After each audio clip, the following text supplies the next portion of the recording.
ಹೇಗಿದ್ರೆ ಎಲ್ಲರೂ ಚೆನ್ನಾಗಿದ್ದಾರೆ ಅನ್ಕೋತೀನಿ. ಟೆಕ್ ಇನ್ ಗುಲ್ಬರ್ಗ ಚಾನಲ್ಗೆ ಸ್ವಾಗತ. ಇವತ್ತಿನ ವೀಡಿಯೋನಲ್ಲಿ ಗುಡ್ ನ್ಯೂಸ್ ಏನಪ್ಪ ಅಂತಂತಂದರೆ SSP ಸ್ಕಾಲರ್ಶಿಪ್ ಏನಿದೆ ಅದು ಎಲ್ಲರ ಅಕೌಂಟಿಗೆ ಪಬ್ಲಿಷ್ನ ಮಾಡಿದ್ದಾರೆ. ಇವಾಗ ಬಿಡುಗಡೆನೇ ಮಾಡಿದ್ದಾರೆ ಡಿ ಅವರು. ಎಲ್ಲ ಏನಿಲ್ಲ ಅಂದರೂ ಇವಾಗ ಎಷ್ಟು ಡಿಸ್ಟಿಕ್ ಅಂದರೆ ನಾನು ಕೇಳಿದ ಪ್ರಕಾರ 21 ಡಿಸ್ಟಿಕ್ನಲ್ಲಿ ಪೂರ್ತಿಯಾಗಿ ಅಮೌಂಟ್ ಏನಿದೆ ಎಲ್ಲರ ಸ್ಟೂಡೆಂಟ್ಗೆ ಒಂದೊಂದು ಅಮೌಂಟನ್ನ ಕ್ರೆಡಿಟ್ ಮಾಡಿದ್ದಾರೆ. ಹಲವಾರು ಡಿಸ್ಟಿಕ್ನಲ್ಲಿ ಇನ್ನೂ ಕೂಡ ಒಂದೊಂದು ಅಕೌಂಟ್ ಬಿಟ್ಟು ಇನ್ನೊಂದು ಅಕೌಂಟ್ಗೆ ಕ್ರೆಡಿಟ್ ಮಾಡಿದ್ದಾರೆ. ಅಕೌಂಟಪ್ಪ ಅಂತ ಅಂದರೆ ಅದು ಏನು ಅಮೌಂಟ್ ಒಂದು 15,000 ತೋರಿಸುತ್ತೆ. 15,000 ಹಾಕಿದ್ದಾರೆ. ಇನ್ನೂ ಒಂದು 4,000 3,000 ಏನಿದೆ ಅದು ಸ್ವಲ್ಪ ಪೆಂಡಿಂಗ್ ಇಟ್ಟಿದ್ದಾರೆ. ಇನ್ನೂ ಉಳಿದಿದ್ದು ಸ್ಕಾಲರ್ಶಿಪ್ಪು ಮರದೇನೂ ಹಾಕಿದ್ದಾರೆ. ಇನ್ನೂ ಹಲವಾರು ಜನಕ್ಕೆ ಇನ್ನೂ ಕೂಡ ಸ್ಕಾಲರ್ಶಿಪ್ ಅದು ಕೂಡ ಬಂದಿಲ್ಲ.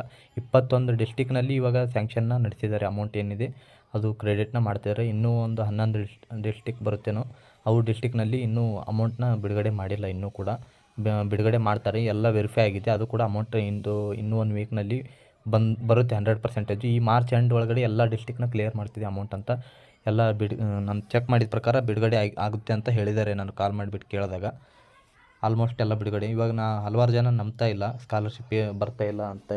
ಹಲವಾರು ಜನಕ್ಕೆ ಮೆಸೇಜ್ ಬರುತ್ತೆ, ಬಟ್ ಅದರಲ್ಲಿ SSP ಪೋರ್ಟಲ್ನಲ್ಲಿ ಅಪ್ಡೇಟ್ ಆಗೋಕ್ಕೆ ಟೈಮ್ ಹಿಡಿಯುತ್ತೆ. ಒಂದು ವಾರ ತನಕ ಹಿಡಿಯುತ್ತೆ. ಬಟ್ ಅಪ್ಡೇಟ್ ಆದರೂ ಬೇಗ ಆಗ್ಬೋದು. ಒಂದು ವಾರ ಒಳಗಡೆ ಅಪ್ಡೇಟ್ ಆಗುತ್ತೆ ಬೇಗ ಆದರೂ. ಇವಾಗ ಹಲವಾರು ಜನ ಕ್ವಶನ್ ಕೇಳಿದ್ದೀರ ನಮ್ಮ ಸ್ಕಾಲರ್ಶಿಪ್ ಬರುತ್ತಾ ಇಲ್ಲ ಅಂತ. ಒಂದು 4-5 ಕ್ವಶನ್ ಇದ್ದಾವೆ, ನಾನು ಓದ್ಬಿಟ್ಟು ಹೇಳ್ತೀನಿ. ಒಂದನೇ ಕ್ವಶನ್ ಏನಪ್ಪ ಅಂತಂದರೆ ಬ್ಯಾಂಕ್ ನೇಮು ಚೇಂಜ್ ಮಾಡಬಹುದಾ SSP IDಲಿ ಅಂತ. ಬ್ಯಾಂಕ್ ನೇಮ್ ಏನಿದೆ ಅದು NPCI ಮುಖಾಂತರ ಆಗಿರುತ್ತೆ. ಅದು ಬ್ಯಾಂಕ್ ನೇಮ್ ಏನು ನೀವು ಎಡಿಟ್ ಮಾಡೋಕ್ಕಾಗಲ್ಲ, ಚೇಂಜ್ ಮಾಡೋಕ್ಕೂ ಕೂಡ ಆಗಲ್ಲ. NPCI ಮುಖಾಂತರನೇ ಅದು ಆಟೋಮೆಟಿಕ್ಕಾಗಿ ಆಧಾರ್ CD ಮುಖಾಂತರ ಬ್ಯಾಂಕ್ ನೇಮು ಕೂತಿರುತ್ತೆ, ಚೇಂಜ್ ಮಾಡೋಕ್ಕಾಗೋದಿಲ್ಲ. ಎರಡನೇ ಕ್ವಶನ್ ಏನಪ್ಪ ಅಂದರೆ SSP IDಲಿ ಬ್ಯಾಂಕ್ ನೇಮ್ ಖಾಲಿ ತೋರಿಸ್ತಾ ಇದೆ, ಏನು ಮಾಡಬೇಕು ಬ್ರೋ ಅಂತ ಕೇಳಿದ್ದೀರ. SSP IDಲಿ ತೋರಿಸ್ತಾ ಇದೆ ಅದು ಬ್ಯಾಂಕ್ ನೇಮು ಖಾಲಿ ಅಂತ. ಬಟ್ ಅಲ್ಲಿ ವೆರಿಫಿಕೇಷನ್ ನೋಡ್ತಾ ಬಂದರೆ ಎಸ್ ಅಂತ ಇದೆ. ನಾವು ಚೆಕ್ ಮಾಡಿದ ಪ್ರಕಾರ ನಾನು ಸ್ಕ್ರೀನ್ಶಾಟ್ ಕೂಡ ಹಾಕಿದ್ರು. ವೆರಿಫಿಕೇಷನ್ ಆಧಾರ್ ಸೀಡಿಂಗ್ ಕೂಡ ಎಸ್ ಇದೆ. DBT ಪುಷ್ ಕೂಡ ಆಗಿದೆ, ಎಸ್ ಅಂತ ಬಂದಿದೆ.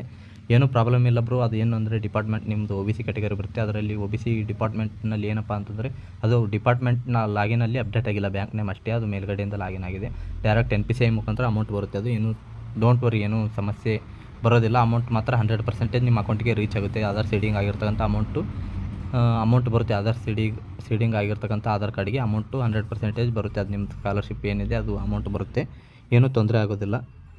ಇವಾಗ ಮೂರನೇ ಕ್ವಶನ್ ಏನಪ್ಪ ಅಂದರೆ ಬ್ರೋ ಅಮೌಂಟು ಯಾವಾಗ ಬರುತ್ತೆ, ಏನಾದರೂ ಐಡಿಯಾ ಇದೆಯಾ ಅಂತ ಕೇಳಿದರೆ, ಬ್ರೋ ಇವಾಗ ಅಮೌಂಟ್ ಏನಿದೆ ಸ್ಯಾಂಕ್ಷನ್ ಮಾಡ್ತಿದ್ದಾರೆ, 100% ಬರುತ್ತೆ. ಇನ್ನೂ ಒಂದು ಮಾರ್ಚ್ ಎಂಡ್ ತನಕ 99% ಪೂರ್ತಿ ಅಮೌಂಟ್ ಏನಿದೆ ಎಲ್ಲರದ್ದು ಕ್ಲಿಯರ್ ಆಗುತ್ತೆ, 100% ಅಂತಲೇ ಹೇಳ್ಬೋದು.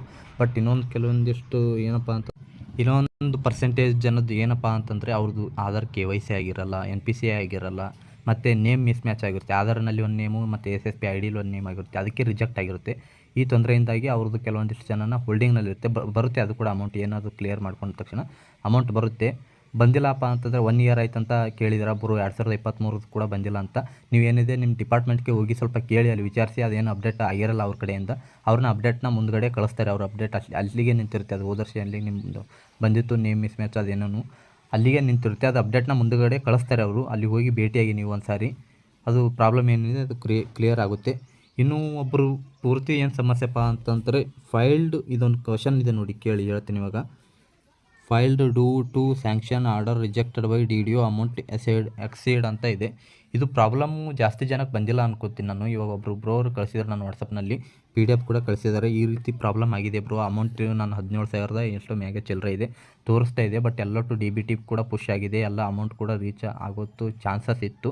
ಬಟ್ DDO ಅವ್ರು ಏನಿದ್ದಾರೆ ಅವರು ಕ್ಯಾನ್ಸಲ್ ಮಾಡಿದ್ದಾರೆ ಅಮೌಂಟ್ನ. ಅದು ಏನು ಕ್ಯಾನ್ಸಲಪ್ಪ ಅಂತಂದರೆ ರಿಜೆಕ್ಟ್ ಮಾಡಿದ್ದಾರೆ. ಅದು ಯಾವ ರೀತಿ ರಿಜೆಕ್ಟ್ ಮಾಡಿದ್ದಾರೆ ಅಂತ ಅದು ಏನೂ ಗೊತ್ತಿಲ್ಲ, DDO ಅವರಿಗೆ ಗೊತ್ತು. ಬ್ರೋ ನೀವು ಒಂದು ಸಾರಿ ನಿಮ್ಮ ಡಿಪಾರ್ಟ್ಮೆಂಟ್ಗೆ OBC ಕ್ಯಾಟಗರಿ ಬರುತ್ತೆ ನಿಮ್ಮದು, OBC ಡಿಪಾರ್ಟ್ಮೆಂಟ್ಗೆ ಬ್ಯಾಕ್ವರ್ಡ್ ಕ್ಲಾಸಸ್ ಡಿಪಾರ್ಟ್ಮೆಂಟ್ ನಿಮ್ಮ ಹತ್ತಿರ ತಾಲೂಕು ಯಾವುದು, ನೀವು ಕಾಲೇಜ್ ಕಲಿತಿರೋ ತಾಲೂಕು ಯಾವುದು, ಆ ತಾಲೂಕಿಗೆ ಹೋಗಿ ಡಿಪಾರ್ಟ್ಮೆಂಟ್ಗೆ ವಿಸಿಟ್ ಮಾಡಿ ಕೇಳ್ಕೊಳ್ಳಿ. ಅಲ್ಲಿ ನೀವು ಏನು ಸಮಸ್ಯೆ ಆಗಿದೆ, ಯಾಕೆ ರಿಜೆಕ್ಟ್ ಮಾಡಿದೆ, ಅಲ್ಲಿ DDO ಅಂತ ಇರ್ತಾರೆ ಅವರು, ಅವ್ರ ಹತ್ರ ಕೇಳ್ಕೊಳ್ಳಿ ಏನು ಸಮಸ್ಯೆ ಅಂತ. ಅದೊಂದು ತೊಗೊಂಡೋಗಿ ಅದೊಂದು PDF ತೊಗೊಂಡೋಗಿ ಅದೊಂದು ಫೋಟೋನ ಪ್ರಿಂಟೌಟ್ ತೊಗೊಂಡೋಗಿ ಈ ರೀತಿಯಾಗಿದೆ ಅಂತ ತೋರಿಸಿ ಅವ್ರಿಗೆ. ಅವ್ರು ಯಾವಕ್ಕೆ ರಿಜೆಕ್ಟ್ ಮಾಡಿದ್ದಾರೆ ಅಂತ ಪೂರ್ತಿ ಡೀಟೇಲ್ ಹೇಳ್ತಾರೆ. ಇಲ್ಲಪ್ಪ ಅಂತಂದರೆ ಮತ್ತೆ ಎಕ್ಸೆಸ್ ಮಾಡ್ತಾರೆ, 100% ಬರುತ್ತೆ. ಬಟ್ ಅವ್ರು ಯಾವುದೋ ಕಾರಣದಿಂದಾಗಿ ರಿಜೆಕ್ಟ್ ಮಾಡಿದ್ದಾರೆ, ಅದು ಒಳಗೆ ಏನು ಇಶ್ಯೂ ಆಗಿದೆ ಅಂತ ಅವರಿಗೆ ಗೊತ್ತು. ನೀವು ಅದು ಏನು PDF ಅದೊಂದು ಪ್ರಿಂಟೌಟ್ ತೊಗೊಂಡೋಗಿ ಅವರಿಗೆ ತೋರಿಸಿ, 100% ಅಮೌಂಟ್ ಬರುತ್ತೆ. ಮತ್ತು ಇನ್ನೊಂದು ಕ್ವಶನ್ ಇದೆ ನೋಡಿ, ಇನ್ನೊಂದು ಬ್ರೋ ಅವ್ರಿಗೆ ಕ್ವಶನ್ ಕೇಳಿದರು, 60,000 ಬರುತ್ತೆ, ಇಲ್ಲಿ 23,000 ತೋರಿಸುತ್ತಿದೆ ಅಂತೇಳಿ ಕೇಳಿದ್ರು ಬ್ರೋ. ಅದು ಸೆಂಟ್ರಲ್ ಗೌರ್ಮೆಂಟಿಂದ ಬರಬೇಕಿತ್ತು ಅವ್ರಿಗೆ, ಅವ್ರದ್ದು ಮತ್ತು OBC ಕ್ಯಾಟಗರಿಯವರು. ಸೆಂಟ್ರಲ್ ಗೌರ್ಮೆಂಟಿಂದ OBC ಕ್ಯಾಟಗರಿಗೆ ಬರೋಲ್ಲ, ಮೈನಾರಿಟಿ ಕ್ಯಾಟಗರಿಯವರಿಗೆ ಬರುತ್ತೆ ಸೆಂಟ್ರಲ್ ಗೌರ್ಮೆಂಟಿಂದ. ಬ್ರೋ ನಿಮ್ಮದು ಮತ್ತೆ ಅಮೌಂಟ್ ಬಂದಿದೆ ಅಂತ ಕೇಳಿದ್ದೀರ ಅವರು, ಬಟ್ ಅದರಲ್ಲಿ SSP ಪೋರ್ಟಲ್ನಲ್ಲಿ ಏನೋ ಒಂದು ಇಶ್ಯೂ ಕಾರಣ ಅದು ನಿಮ್ಮ ಹತ್ರ ತೋರಿಸ್ತಾ ಇದೆ. ಅದು ಸ್ವಲ್ಪ ಬೇರೆ ಇಶ್ಯೂ ಕಾರಣ ತೋರಿಸ್ತಾ ಇದೆ. ಅದೇನು ಟೆನ್ಷನ್ ತಗೋಬೇಡಿ. ಅಮೌಂಟ್ ನಿಮ್ದು ಎಷ್ಟಿದೆ ನಿಮ್ಮ ಅಕೌಂಟಿಗೆ ರೀಚ್ ಆಗಿದೆ, ಬಟ್ ಅದು ಅಮೌಂಟ್ ಏನಿದೆ ಅದು ಸ್ವಲ್ಪ ಇಶ್ಯೂ ಕಾರಣ ತೋರಿಸ್ತಾ ಇದೆ ನಾನು ಚೆಕ್ ಮಾಡಿದ ಪ್ರಕಾರ. ಓಕೆ, ಈ ವಿಡಿಯೋನಲ್ಲಿ ನಾನು ಏನಪ್ಪ ಅಂದರೆ ಇವಾಗಲೇ ಬಂದಿದೆ ಅಮೌಂಟ್ 15,000 ಏನಿದೆ ನಂದು ಕೂಡ. ನಾನು ನೈಟು 4,180 ಬಂದಿತ್ತು. ಇವಾಗ ಮಧ್ಯಾಹ್ನ 1 ಗಂಟೆಗೆ ಬಂದಿದೆ ನನ್ನ ಅಮೌಂಟ್ 15,000. ಅದು ಇದರಲ್ಲಿ ತೋರಿಸ್ತಾ ಇದೆ ಅಂತ ಚೆಕ್ ಮಾಡ್ತೀನಿ ನಾನು. ನೀವು ಗ್ರೂಪ್ನಲ್ಲಿ ಕೂಡ ಹಾಕಿದ್ದೆ ಅಮೌಂಟ್ ಬಂದಿದೆ ಅಂತೇಳಿ. ಯಾರೂ ನಂಬಿರಲಿಲ್ಲ, ಹಲವಾರು ಜನ ನಂಬ್ತಾನೇ ಇಲ್ಲ ಅಮೌಂಟ್ ಬಂದಿದ್ದು. ಇವಾಗ 21 ಡಿಸ್ಟಿಕ್ನ ಅಮೌಂಟ್ನ ಬಿಡುಗಡೆ ಮಾಡಿದ್ದಾರೆ ಇವಾಗ. ನಿಮಗೂ ಕೂಡ ಇವಾಗ ಯಾವುದೇ ಡಿಸ್ಟಿಕ್ ಮೊನ್ನೆ ಯಾದಗಿರಿ ಬಂದಿತ್ತು, ನಿನ್ನೆ ಕಲಬುರಗಿ ಮತ್ತು ಬಿಜಾಪುರನ ಅಮೌಂಟ್ ಹಾಕಿದ್ದಾರೆ. ಇವತ್ತು ಕೂಡ ಬಿಜಾಪುರ ಅಮೌಂಟ್ ಬಂದಿದೆ. ನಿನ್ನೆ 3,080 ಹಂಗೆ ಕಾಲೇಜು ಡಿಗ್ರಿ ಅವ್ರದ್ದು ಬಂದಿದೆ. ಇವತ್ತು ಮತ್ತೆ 15,000 ಬಂದಿದೆ. ಇಲ್ಲಿ ನಾಟ್ ರೆಸ್ಪಾನ್ಸ್ ಅಂತಲೇ ತೋರಿಸ್ತಾ ಇದೆ, ಬಟ್ ಅಮೌಂಟ್ ಏನಿದೆ ನನ್ನ ಅಕೌಂಟಿಗೆ ಕ್ರೆಡಿಟ್ ಆಗಿದೆ. ಬೇಕಿದ್ರೆ ನಾನು ಫೋನ್ಪೇನಲ್ಲಿ ಕೂಡ ಡೈರೆಕ್ಟಾಗಿ ತೋರಿಸ್ತೀನಿ ಅಮೌಂಟು ಕಂಡ್ರೆ ನೋಡಿ. ಇವಾಗ ಅಮೌಂಟ್ ಅವೇಟೆಡ್ ಅಂತಲೇ ಇದೆ, ಬಟ್ ಇದರಲ್ಲಿ ಏನಿದೆ ಅಪ್ಡೇಟನ್ನ ಇನ್ನೂ ಕೂಡ ಆಗಿಲ್ಲ. ಬಟ್ ನನ್ನ ಐಡಿನೇ ಚೆಕ್ ಮಾಡೋದು. ಬ್ಯಾಂಕ್ ಸ್ಟೇಟಸ್ ಕೂಡ ನೋಡಿ, ಇವಾಗ ಒಂದು ಮೆಸೇಜ್ ಬಾಕ್ಸ್ನಲ್ಲಿ ತೋರಿಸ್ತೀನಿ ಬ್ಯಾಂಕು. ಇದು 15,000 ಬಂದಿಲ್ಲ ಮೆಸೇಜು. ಯಾಕೋ ಫ್ರೈಡೇ 10 ಗಂಟೆ 1 ನಿಮಿಷಕ್ಕೆ ಬಂದಿದೆ 4,180 ರೂಪಾಯಿ. ಇಲ್ಲಿ ಅಕೌಂಟ್ನಲ್ಲಿ ನೋಡ್ತಾ ಬಂದರೆ ನನ್ನ ಹತ್ರ ಒಂದು 0 ರೂಪಾಯಿ ಇತ್ತು, 21 ಪೈಸೆ ಇತ್ತು. ಬರೀ 4,100 ರೂಪಾಯಿ ಅವೈಲೇಬಲ್ ಬ್ಯಾಲೆನ್ಸ್ ಅಂತ ಇದೆ. ನಾನು ಇವಾಗ ಲೈವಾಗಿ ಫೋನ್ಪೇ ಆ್ಯಪ್ ಕೂಡ ಓಪನ್ ಮಾಡ್ಕೊತೀನಿ. ಇವಾಗ ಬ್ಯಾಲೆನ್ಸ್ನ ಎನ್ಕ್ವೈರಿ ಮಾಡ್ತೀನಿ. ಇವಾಗ ಫೋನ್ಪೇ ಆ್ಯಪ್ ಓಪನ್ ಮಾಡಿ ಚೆಕ್ ಬ್ಯಾಲೆನ್ಸ್ ಅಂತ ಬರ್ತೀವಿ. ಇವಾಗ ನಾನು ಚೆಕ್ ಬ್ಯಾಲೆನ್ಸ್ ಅಂತ ಕೊಟ್ಕೊಳ್ತೀನಿ. ಸ್ವಲ್ಪ ಪೋಸ್ಟ್ ಬ್ಯಾಂಕು ಸರ್ವರ್ ಇಶ್ಯೂ ಇರುತ್ತೆ. ಇವು ಏನು problem post bank bro, issue ನಾನು ಆವಾಗಲೇ ಚೆಕ್ ಮಾಡಿದ್ದೆ, ಬಂದಿತ್ತು. ಬಟ್ ಇವಾಗ ಏನೋ ಇಶ್ಯೂ ಇತ್ತು. ಮತ್ತು ಇವಾಗ ಕ್ಲಿಕ್ ಮಾಡಿದ್ದೀನಿ, ಫಿಚ್ಚಿಂಗ್ ಬ್ಯಾಲೆನ್ಸ್ ಬತ್ತು ನೋಡಿ. ಇವಾಗ 19,180 ಪ್ಲಸ್ 15,000 4,180 ಟೋಟಲಾಗಿ ಅಮೌಂಟ್ನ ಕ್ಯಾಲ್ಕುಲೇಟ್ ಮಾಡಿ ಎಷ್ಟಾಗುತ್ತೆ, 19,180 ಆಗುತ್ತೆ. ನನ್ನ ಹತ್ರ ಇದ್ದಿದ್ದೆ 21 ಪೈಸೆ ನನ್ನ ಅಕೌಂಟ್ನಲ್ಲಿ. ಅಮೌಂಟ್ ಪೂರ್ತಿಯಾಗಿ ನನ್ನ ಅಕೌಂಟಿಗೆ ಬಂದಿದೆ. ಯಾರೂ ನಂಬ್ತಾ ಇಲ್ಲ. ಇದೊಂದು ಸ್ಕ್ರೀನ್ಶಾಟ್ನ ನಾನು ಗ್ರೂಪಲ್ಲಿ ಕೂಡ ಹಾಕಿರ್ತೀನಿ ಬಂದಿದ್ದು. ನಿನ್ನೆ ಕೂಡ ನನ್ನ ಅಮೌಂಟ್ ಹಲವಾರು ಜನಕ್ಕೆ ಬಂದಿದೆ, ಮೈನಾರಿಟಿ ಕೂಡ ಬಂದಿದೆ, ಮತ್ತು ಬಿಜಾಪುರ ಡಿಸ್ಟಿಕ್ವರೆಗೂ ಬಂದಿದೆ. ಬಾಗಲಕೋಟೆ ಡಿಸ್ಟಿಕ್ ಇವಾಗ ಸಾಯಂಕಾಲವರೆಗೆ 100% ಬರುತ್ತೆ. ವೇಟ್ ಮಾಡ್ಕೊಳ್ಳಿ. ಶಿವಮೊಗ್ಗ ನಾಡಿದ್ದು ಬರುತ್ತೆ. ಇವಾಗ ಎಲ್ಲ ಡಿಸ್ಟಿಕ್ ಏನಿದೆ ಅದು ಬಿಡುಗಡೆನೇ ಮಾಡ್ತಾ ಇದ್ದಾರೆ. ಬೆಂಗಳೂರಲ್ಲಿ ಕೂಡ 4-5 ಜನಕ್ಕೆ ಬಂದಿದೆ.